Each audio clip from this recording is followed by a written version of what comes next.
ನಮಸ್ಕಾರ ವೀಕ್ಷಕರೇ, ಮತ್ತೊಂದು ವಿಡಿಯೋಗೆ ಎಲ್ಲರಿಗೂ ಆತ್ಮೀಯ ಸ್ವಾಗತ. ನೀವಿನ್ನು ನಮ್ಮ ಚಾನೆಲ್ಗೆ ಸಬ್ಸ್ಕ್ರೈಬ್ ಮಾಡಿಲ್ಲ ಅಂದರೆ ಈ ಕೂಡಲೇ ಸಬ್ಸ್ಕ್ರೈಬ್ ಮಾಡಿ. ಹಾಗೆ 2024 ಕನ್ನಡ ಕಿರುತೆರೆಯ ಅಂಗಳದಲ್ಲಿ ಮದುವೆ ಸಂಭ್ರಮ ಸಿಕ್ಕಾಪಟ್ಟೆ ಜೋರಾಗಿತ್ತು. ಈ ವರ್ಷ ದಾಂಪತ್ಯ ಜೀವನಕ್ಕೆ ಕಾಲಿರಿಸಿದ ಕನ್ನಡ ಕಿರುತೆರೆಯ ಅಂಗಳದಲ್ಲಿ ಮದುವೆ ಸಂಭ್ರಮ ಸಿಕ್ಕಾಪಟ್ಟೆ ಜೋರಾಗಿತ್ತು.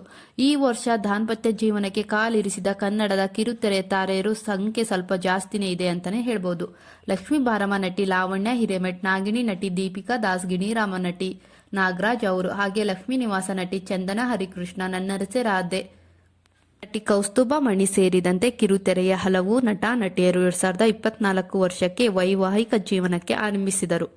ಕಲರ್ಸ್ ಕನ್ನಡ ವಾಹಿನಿಯಲ್ಲಿ ಪ್ರಸಾರವಾಗುತ್ತಿದ್ದ ಸೀತಾ ವಲ್ಲಭ ಲಕ್ಷ್ಮೀ ಬಾರಮ್ಮ ಧಾರಾವಾಹಿಯಲ್ಲಿ ನಟ ಆಕರ್ಷಕ ಭೈರಮುಡಿ ಅಭಿನಯಿಸುತ್ತಿದ್ದರು. ವರ್ಷಗಳಿಂದ ಐಶ್ವರ್ಯ ರಾಜ್ ಎಂಬುವರನ್ನು ಆಕರ್ಷಕ ಭೈರಮುಡಿ ಪ್ರೀತಿಸುತ್ತಿದ್ದರು. 2024ಕ್ಕೆ ದಾಂಪತ್ಯ ಜೀವನಕ್ಕೆ ಕಾಲಿಟ್ಟಿದ್ದರು. ರಾಜಾ ರಾಣಿ ಲಕ್ಷ್ಮೀ ನಿವಾಸ ಸೀರಿಯಲ್ ಖ್ಯಾತಿಯ ನಟಿ ಚಂದನ ಹರಿಕೃಷ್ಣ ಇತ್ತೀಚೆಗಷ್ಟೇ ದಾಂಪತ್ಯ ಜೀವನಕ್ಕೆ ಕಾಲಿರಿಸಿದರು. ಉದ್ಯಮಿ ಉದಯ್ ಜೊತೆ ಸಿಕ್ಕಾಪಟ್ಟೆ ಗ್ರಾಂಡ್ ಆಗಿ ಮದುವೆ ಆದರು. ಹಾಗೆ ಲಕ್ಷ್ಮೀ ಬಾರಮ್ಮ ಸೀರಿಯಲ್ನಲ್ಲಿ ವೈಷ್ಣವ್ ತಂಗಿ ವಿಧಿ ಪಾತ್ರಕ್ಕೆ ಜೀವ ತುಂಬುತ್ತಿದ್ದ ನಟಿ ಲಾವಣ್ಯ ಹಿರೇಮಠ್, ವೃತ್ತಿಯಲ್ಲಿ ಡೆಂಟಿಸ್ಟ್ ಆಗಿರುವ ಲಾವಣ್ಯ ಹಿರೇಮಠ್ ವೈವಾಹಿಕ ಜೀವನಕ್ಕೆ ನಾಂದಿ ಹಾಡಿದರು. ಆಕಾಶ್ ಆಚಾರ್ ಎಂಬುವರನ್ನು ಮದುವೆ ಆದರು. ಹಾಗೆ ಮಜಾ ಭಾರತ ಬಿಗ್ ಬಾಸ್ ಸೀಸನ್ 8 ಗಿಚ್ಚಿ ಗಿಲಿಗಿಲಿ ಖ್ಯಾತಿಯ ಮಂಜು ಪಾವಗೌಡ ಅವರು ನಂದಿನಿ ಅವರನ್ನು ಮದುವೆ ಆದರು. ಹಾಗೆ ನನ್ನರಸಿ ರಾಧೆ ಗೌರಿಶಂಕರ ಧಾರಾವಾಹಿಯಲ್ಲಿ ನಟಿಸಿದ ಕೌಸ್ತುಭ ಮಣಿ ಅವರು ಸಿದ್ಧ ಸತೀಶ ಜೊತೆ ಮದುವೆ ಆದರು. ಹಾಗೆ ಗೀತಾ ಧಾರಾವಾಹಿಯಲ್ಲಿ ನಟಿಸಿದ ವಿಜಯ್ ಅವರು ಸಂಬಂಧಿಕರಾಗಿರುವ ಸಂಜನಾ ಅವರನ್ನು ಧನುಷ್ ಅವರು 2024ರಲ್ಲಿ ವೈವಾಹಿಕ ಜೀವನದಲ್ಲಿ ಕಾಲಿಟ್ಟರು. ನಾಗಿಣಿ ಹಾಗೆ ಬಿಗ್ ಬಾಸ್ ಖ್ಯಾತಿಯ ದೀಪಿಕಾ ದಾಸ್ ಅವರು ಉದ್ಯಮಿ ದೀಪಕ್ ಎಂಬುವರನ್ನು 2024ರಲ್ಲಿ ಮದುವೆಯಾದರು. ಪಾಪ ಪಾಂಡು ಗಿಣಿರಾಮ ಧಾರಾವಾಹಿಯಲ್ಲಿ ನಟಿಸಿದ ನಯನಾ ನಾಗರಾಜ್ ಅವರು ಸುಹಾಸ್ ಶಿವಣ್ಣ ಎಂಬುವರನ್ನು ಮದುವೆ ಆದರು.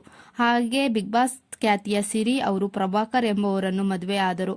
ಹಾಗೆ ಅವನು ಮತ್ತೆ ಶ್ರಾವಣಿ ಧಾರಾವಾಹಿಯಲ್ಲಿ ಆರಂಭದಲ್ಲಿ ಶ್ರಾವಣಿ ಪಾತ್ರ ನಟಿಸಿದ ನಟಿ ಅನುಷಾ ಅವರು ರಮೇಶ್ ಅವರನ್ನು ಮದುವೆಯಾಗಿ ವೈವಾಹಿಕ ಜೀವನಕ್ಕೆ ಕಾಲಿಟ್ಟರು. ಜೊತೆಯಲ್ಲಿ ಸೀರಿಯಲ್ನ ಮೀರಾ ಹೆಗ್ಡೆ ಹಾಗೆ ಪ್ರಸ್ತುತ ಜಿ ಕನ್ನಡ ವಾಹಿನಿಯಲ್ಲಿ ಲಕ್ಷ್ಮೀ ನಿವಾಸ ಸೀರಿಯಲ್ನಲ್ಲಿ ಮಾನಸ ಮನೋಹರ್ ನಟಿಸುತ್ತಿರುವ ಇವರು ಪ್ರೀತಮ್ ಅವರನ್ನು ಮದುವೆ ಆಗಿದ್ದಾರೆ. ಪಾರು ಧಾರಾವಾಹಿಯಲ್ಲಿ ನಟಿಸುತ್ತಿದ್ದ ನಟ ಶರತ್ ಪದ್ಮನಾಭನ್ ಅವರು 2024ರಲ್ಲಿ ವೈವಾಹಿಕ ಜೀವನಕ್ಕೆ ಕಾಲಿಟ್ಟಿದ್ದರು. ಹಾಗೆ ನಿಮಗೆ ಇಷ್ಟವಾದ ಫೇವ್ರೆಟ್ ಜೋಡಿ ಯಾದೆಂದು ಕಮೆಂಟ್ ಮಾಡಿ.